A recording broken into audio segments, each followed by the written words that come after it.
Hi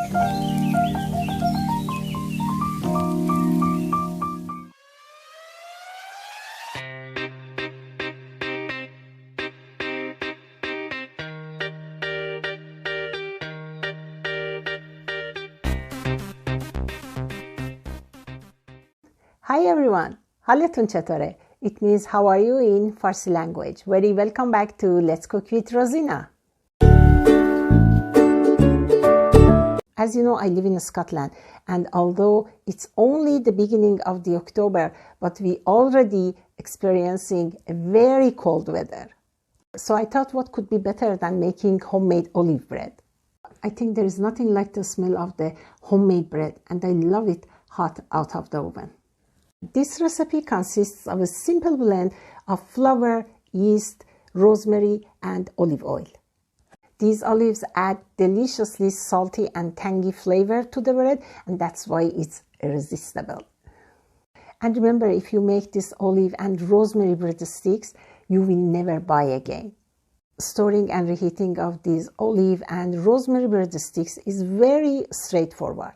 To maintain freshness, wrap it tightly in a plastic wrap or place it in an airtight container.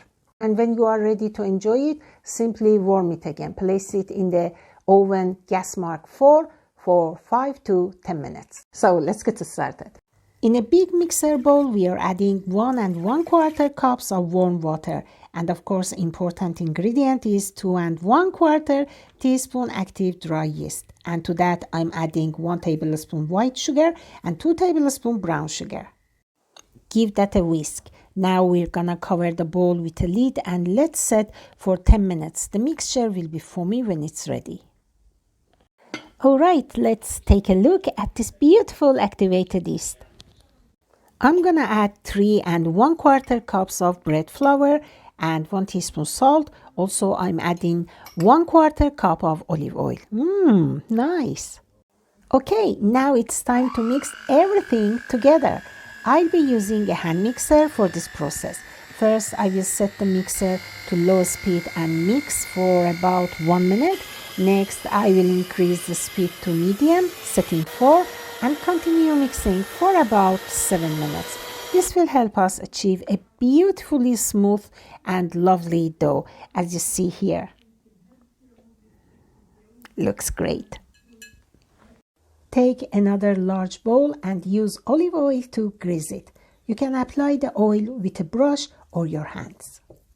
Now transfer the dough into the greased bowl and sprinkle a light dusting of flour over the dough. This beautiful dough needs to rise until doubled in size in a warm place. Now you can cover the bowl with plastic wrap and a kitchen towel and place it in a warm corner. Perfect. I usually turn my oven on, make it warm, then turn it off and leave the bowl inside the oven and let the dough rise in warm place for about 2 hours.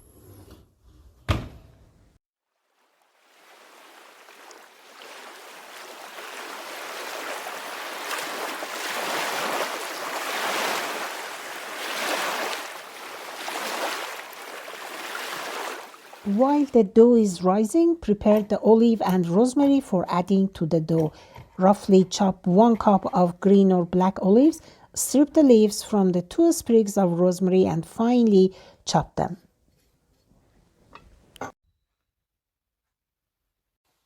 Let's take a look.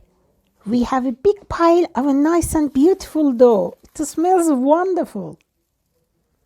Turn the dough out onto a lightly floured surface and add chopped olives and rosemary leaves. Perfect. Now fold the corners of the dough inward, including the chopped olives and rosemary leaves in the center. Gently press down to secure the filling and turn it over and sprinkle some flour on top. Then gently flatten the dough by pressing down and turn it over again. Perfect.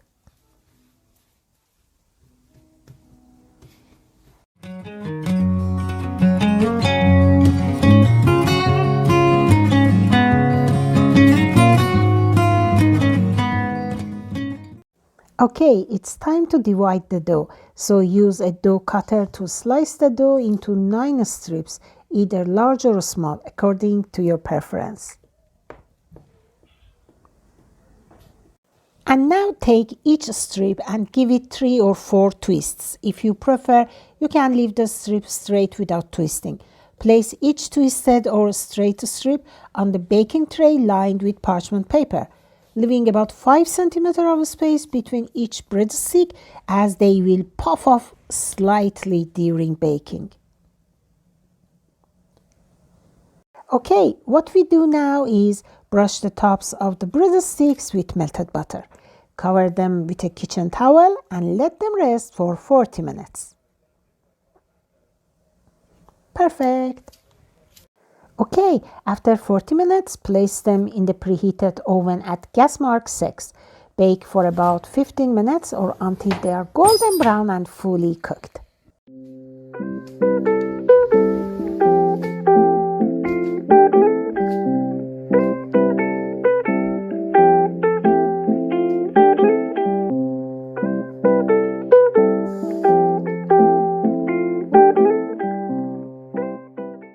Once the olive breadsticks are baked, remove them from the oven. They look fantastic, and while they are still hot, the aroma of olives and rosemary is delightful. This is the underside of the breadsticks, and now it's time to brush them again with melted butter for an extra rich and buttery flavor. Perfect. These breadsticks are delightfully soft and chewy, not the crunchy variety, and making them perfect for a platter of cheese and fruits, or dipping in olive oil and vinegar, or a bowl of hummus, or your favorite homemade soup. Just perfect.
Thank you once again for watching this episode. I hope you enjoyed it. If you did, please don't forget to like and comment. You can also take a step further and subscribing to our channel. Until next one, God bless and lots of love. Bye.